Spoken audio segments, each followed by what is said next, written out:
दिवाली की कथा। एक दिन शौनकादि ऋषियों ने संत कुमार से पूछा, हे भगवान, दीपमालिकोत्सव दीपावली के अवसर पर श्री लक्ष्मी जी के साथ साथ अन्य देवी देवताओं का पूजन क्यों किया जाता है, जबकि दीपावली का पर्व विशेषतः लक्ष्मी पूजन का है। ऋषियों की इस शंका को सुनकर संत कुमार जी कहने लगे कि हे ऋषियों, समय पाकर जब दैत्यराज बलि ने अपने भुजबल से अनेकों देवताओं को बंदी बना लिया, तो कार्तिक अमावस्या के दिन स्वयं विष्णु भगवान ने वामन रूप धारण कर उसे बांध लिया और समस्त बंदी बनाए गए देवताओं को कारागार से मुक्त कर दिया। कारागार से मुक्त पाकर सभी प्रमुख देवों ने क्षीर सागर में लक्ष्मी सहित विश्राम किया।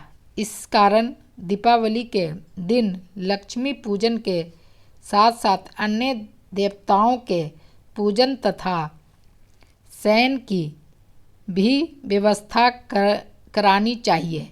ऐसा करने से लक्ष्मी अन्य देवताओं के साथ वहीं विश्राम करेंगी। लक्ष्मी जी तथा देवताओं के शयन के लिए शयन बिछानी चाहिए, जिसको कि किसी प्राणी के लिए प्रयोग न किया गया हो। उस पर सुंदर नवीन वस्त्र व चादर बिछाकर तकिया तथा रजाई आदि लगा दें। तत्पश्चात सुगंधित कमल पुष्प भी सैया पर बिछावें, क्योंकि लक्ष्मी जी का निवास प्राय कमल में रहता है। हे ऋषियों, इस प्रकार विधिपूर्वक श्रद्धायुक्त हो देवताओं व भगवती लक्ष्मी के पूजन से वे स्थान निवास करती है। उनके भोग के लिए गाय का खोया मावा बना, उसमें मिश्री, लौंग, कपूर, एक इलायची आदि मिलाकर मोदक लड्डू बनाने चाहिए। ऋषियों ने पुनः प्रश्न किया, हे ऋषियों, राजा बलि ने लक्ष्मी जी अथवा देवताओं को अपने वश में कर लिया, तो फिर लक्ष्मी जी ने उनका त्याग क्यों किया?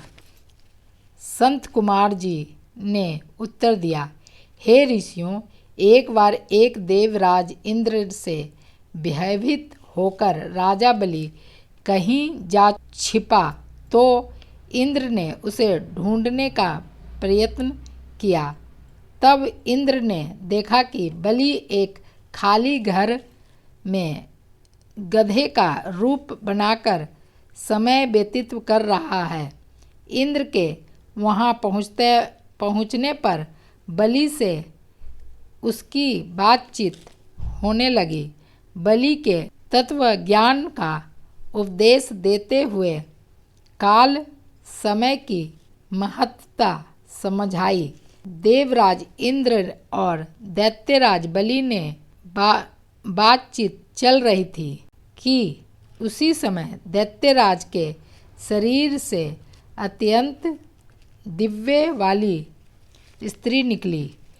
उसे देख इंद्र ने पूछा, हे दैत्यराज, तुम्हारे शरीर से निकलने वाली यह आभा युक्त स्त्री देवी है या असुरी या मानवी? राजा बलि ने उत्तर दिया, हे देवराज, ना यह देवी है, ना असुरी और ना ही मानवी है। यदि तुम इसके संबंधित में अधिक जानना चाहते हो तो फिर उसी से पूछो। इतना सुन इंद्र ने हाथ जोड़कर पूछा, हे देवी, तुम कौन हो और दैत्यों का परित्याग करके और क्यों बढ़ती आ रही हो? मंद मंद मुस्काती हुई वह शक्ति रूपी स्त्री बोली, हे देवेंद्र, मुझे ना तो दैत्यराज प्रहलाद के पुत्र त्रिलोचन ही जानते हैं और ना उसके पुत्र या बलि ही। सात्राध्येता मुझे दुस्सहसा भांति और लक्ष्मी के नामों से पुकारते हैं, परंतु आप तथा अन्य देवतागण मुझे भली प्रकार से नहीं पहचानते। इंद्र ने प्रश्न किया, हे देवी, जब इतने दीर्घकाल तक आपने दैत्यराज के पास वास किया तो फिर अब इनमें कौन सा दोष उत्पन्न हो गया जिससे उनका परित्याग कर रही हैं। साथ ही यह भी बताएं कि कृपया करो कि आपने मुझ में कौन सा ऐसा गुण देखा है जो आप मेरी ओर अग्रसर हो रही हैं। लक्ष्मी जी ने उत्तर दिया, हे आर्य, मैं जिस स्थान पर निवास कर रही हूँ वहाँ से मुझे धाता विधाता कोई नहीं हटा सकता, क्योंकि मैं सदैव समय के प्रभाव से ही एक को त्याग कर दूसरे के पास जाती रही हूँ। इसलिए मेरा तुमसे कहना है कि तुम बलि का अनादर न करते हुए आदर की दृष्टि से उसका सम्मान करो। इंद्र ने पूछा, हे देवी, कृपया कर यह बतलाइए कि अब आप असुरों के पास क्यों नहीं रहना चाहती। लक्ष्मी जी बोली, मैं उसी स्थान पर रहती हूँ जहाँ सत्य, दान, व्रत, तप, पराक्रम तथा धर्म रहते हैं। इस समय असुर इससे विमुख हो गए हैं।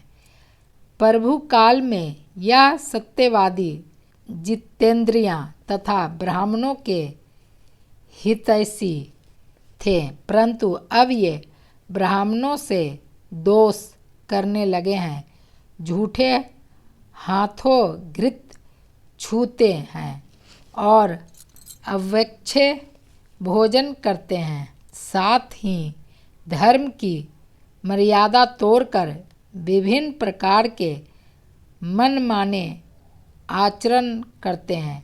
पहले ये उपवास और तप करते थे, प्रतिदिन प्रातःकाल सूर्योदय से पहले जगते थे और यथा समय सोते थे, परंतु अब ये देर से जगते तथा आधी रात के बाद सोते हैं। पूर्व काल में ये दिन में शयन नहीं करते थे। दिन दुनियों, अनाथ, वृद्धा, रोगी तथा शक्तिहीनों को नहीं सताते थे और उनकी अन्न आदि से हर प्रकार की सहायता करते थे। पहले ये गुरुजनों के आज्ञाकारी तथा सब काम समय पर किया करते थे। उत्तम भोजन बनाकर केवल अकेले ही नहीं बल्कि दूसरों को खिलाकर बाद में स्वयं खाते थे। प्राणी मात्र को समान समझते हुए सरलता, चतुरता, सौहार्द, उत्साह, निरहंकार, सत्य, क्षमा, दया, दान, तप एवं वाणी में सरलता आदि सभी गुण विद्यमान थे। मित्रों से प्रेम पूर्वक व्यवहार करते थे, परंतु अब इनमें क्रोध की मात्रा अधिक बढ़ गई है। साथ ही आलस्य, निंद्रा, अप्रसन्नता, असंतोष, कामुकता तथा विवेकहीनता आदि दुर्गुणों की एकता बढ़ गई है। अब उनकी सब बातें नियम के विरुद्ध होने लगी है। बड़े बूढ़ों का सम्मान व आज्ञा पालन न कर उनका अनादर करते हैं। गुरुजनों के आने पर आसन छोड़कर खड़े नहीं होते, संतान का शास्त्रोक्त विधि से पालन पोषण नहीं करते। इन सभी कारणों से शरीर एवं चेहरे की कांति क्षीण हो रही है। पर सहित्रीहरण, जुआ, शराब, चोरी, दुर्गन आदि अधिक आ जाने के कारण उनकी धार्मिक आस्था कम हो गई है। अतः हे देवराज, मैंने निश्चय किया है कि अब इनके घर में वास नहीं करूँगी। इसी कारण दैत्यों का परित्याग करके मैं तुम्हारी ओर आया हूँ। इसलिए तुम प्रसन्नतापूर्वक मुझे अंगीकार करो। जहाँ पर मेरा वास होगा वहाँ पर आशा, श्रद्धा, घृत, शांति, जय, क्षमा और विजेता, संगीत या 8 देवियाँ भी निवास करेगी। अब समस्त देवताओं के अंदर धार्मिक भावना अधिक बढ़ गई है, इसलिए अब मैं तुम्हारे यहाँ ही निवास करूँगी। यह सुनकर इंद्र ने शक्ति रूपी लक्ष्मी का हार्दिक स्वागत किया और उसी समय देवतागण भी उनके दर्शनार्थ आकर उपस्थित हुए और विविध प्रकार से स्तुति करने लगे तथा बाजे गाजे के साथ उन्हें स्वर्ग में ले गए। संत कुमार जी कहने लगे कि हे ऋषियों, बस उसी समय संसार में धर्म तथा सुख शांति की भावना देवी भगवती की कृपा से जागृत हो गई है। जय माता की जय। जय शिव शक्ति।